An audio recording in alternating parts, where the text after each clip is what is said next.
Hello and welcome to online schooling. I am Priya Mehta and you're watching NCERT Class 7th History Chapter 5 Rulers and Buildings. शासक और इमारतें। इस chapter को हम पिछले videos में ऑलरेडी कंप्लीट कर चुके हैं। अगर आप नहीं देख पाए तो पहले उन्हें देख लीजिए। Let's start with question number 1। वास्तुकला का अनुप्रस्थ टोडा निर्माण सिद्धांत चापाकार सिद्धांत से किस तरह भिन्न है? तो ये देखिए, अनुप्रस्थ टोडा निर्माण में दो वर्टिकल पोल्स पर इस तरह से सपोर्ट दी जाती है, जबकि चापाकार में हल्का सा गोलाई में सपोर्ट आती है। तो चलिए देखते हैं आंसर नंबर 1 में हम क्या लिखने वाले हैं। अनुप्रस्थ टोडा निर्माण में दरवाजे और खिड़कियां ऊर्ध्वाधर खंभों के आर पार एक अनुप्रस्थ क्षैतिज रखकर बनाए जाते थे, जबकि चापाकार निर्माण दरवाजे और खिड़कियों के ऊपर की अधिरचना का भार मेहराबों पर डाल दिया जाता था। Let's see the same answer in English also. Question 1। How is the Trebiat principle of architecture different from the arcuate? Answer. In the Trebiat principle, a horizontal beam is placed across two vertical columns and roofs, doors and windows are made. Whereas in arcuate principle, the bricks are joined in arc shape on a wooden plank, put on two vertical columns, doors, windows and roofs are made arc shaped. The weight of the doors and windows is carried by the arcs. प्रश्न 2। शिखर से आपका क्या तात्पर्य है? Answer. मंदिर का शीर्ष जिसके नीचे गर्भगृह स्थित होता है उसे मंदिर का शिखर कहते हैं। इसी आंसर को इंग्लिश में भी देख लेते हैं। व्हाट इज अ शिखर या what do you mean by Shikhar? A Shikhar is the top most part of a temple. ये टेम्पल का सबसे ऊंचा पार्ट है। थर्ड, पित्रादुरा क्या है? मुगल काल में दीवारों और दरवाज़ों पर रंगीन पिच्चीकारी का आरंभ हुआ जिसे डैश कहा जाता था। डैश मैंने इसलिए लिखा है कि ये फिल इन द ब्लैंक्स के तौर पर भी आ सकता है। आप पित्रादुरा उसमें अपने आप लिखेंगे। Next question. Question 3। What is pietra dura? Pietra dura is the inlays that depict the legendary Greek god Orpheus playing the flute. प्रश्न 4। एक मुगल चारबाग की क्या खास विशेषताएं हैं? आंसर। यह बाग 4 समान हिस्सों में विभाजित था। यह बाग चारों ओर से दीवार से घिरा था। यह कृत्रिम नहरों द्वारा 4 भागों में विभाजित आयताकार में स्थित था। Let's see the same answer in English also. Question 4. What are the elements of a Mughal Chahar Bagh garden? Answer. Mughal Chahar Bagh garden consists of 4 gardens which were placed within rectangular walls and divided into 4 parts by artificial channels. So you can copy down the answer. Let's go on to question number 5. पहले हिंदी में देख लेते हैं। किसी मंदिर से एक राजा की महत्ता की सूचना कैसे मिलती थी? मंदिरों का निर्माण बहुत ही सुंदर ढंग से किया जाता था, जिससे राजा अपने धन वैभव, संरक्षण की शक्ति और भक्ति भाव को प्रदर्शित करते थे। उदाहरण, राजा राजदेव ने अपना नाम अपने देवता राजराजेश्वर जैसा ही रखा था, क्योंकि उनका मानना था कि यह नाम मंगलकारी था और राजा स्वयं को ईश्वर के रूप में देखना चाहता था। आप इसमें यह भी लिख सकते हैं कि उनके जो मंदिर का नाम था, उनके देवता का नाम था और उनका नाम, तीनों का नाम एक जैसा मिलता जुलता था। Question 5। How did a temple communicate the importance of a king? Answer. The name of the temple and the king was almost similar. How was it similar?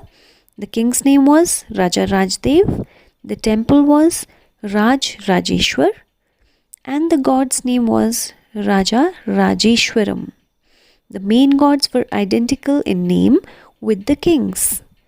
Third, lesser deities were gods and goddesses of the allies and subordinate of the ruler. प्रश्न 6। दिल्ली में शाहजहां के दीवानी खास में एक अभिलेख में कहा गया है, अगर पृथ्वी पर कहीं स्वर्ग है तो वो यही है, यही है, यही है। यह धारणा कैसे बनी?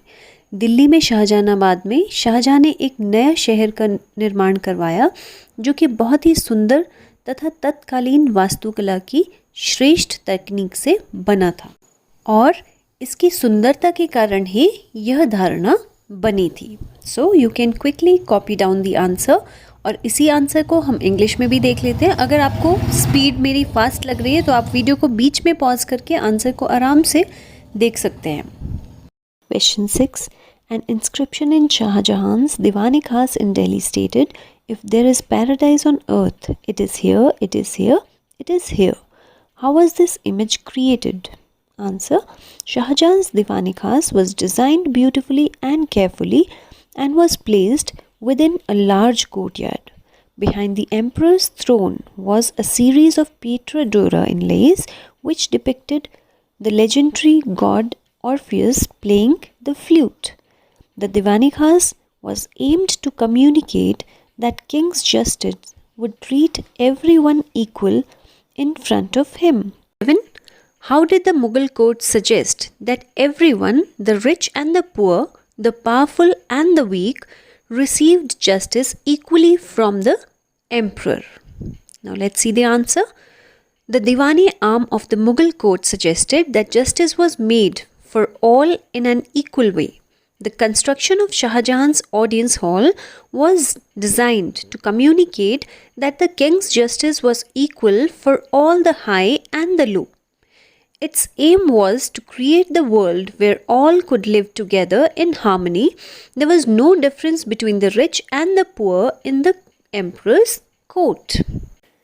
Question 8. What role did the Yamuna play in the layout of the new Mughal city at Shahjahanabad? Answer: the palace was commanded by the river front. Only specially favored nobles like Dara Shikoh, his eldest son, were given access to the river. All others had to construct their houses far away from river Yamuna. प्रश्न 8. शाहजहानाबाद में नए मुगल शहरों की योजना में यमुना नदी की क्या भूमिका थी?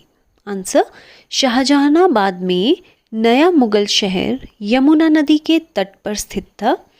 शाहजहां के बड़े बेटे दारा शिकोह को ही नदी तट पर आने की छूट मिली थी.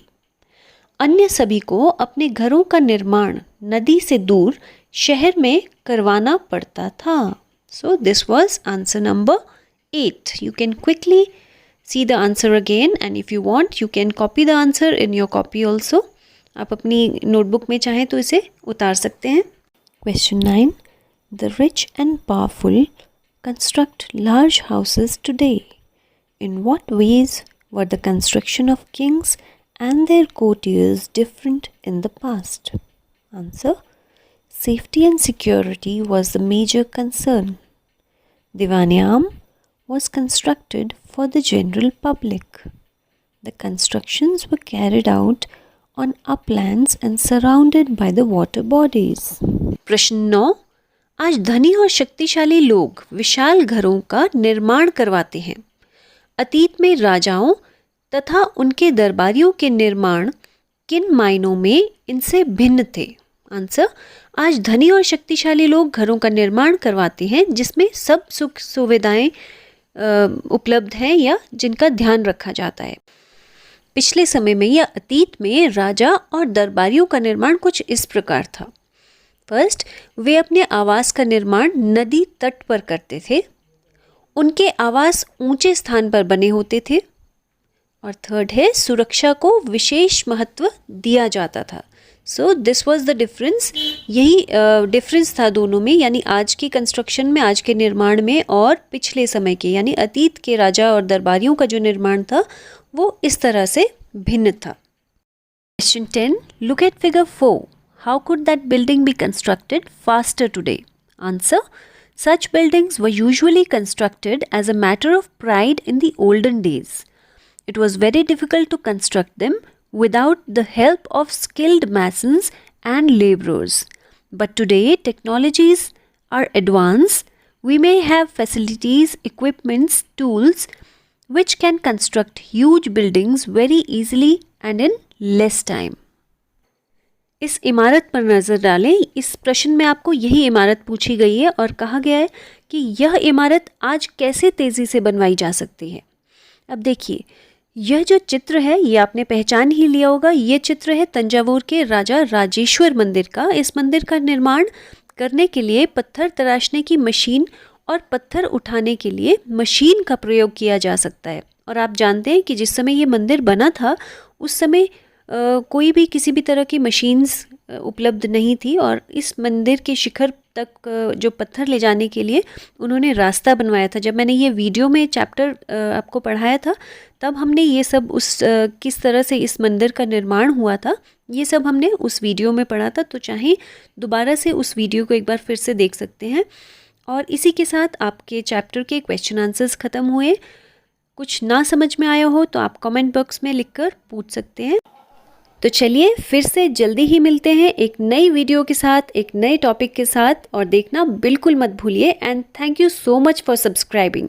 Take care, bye bye.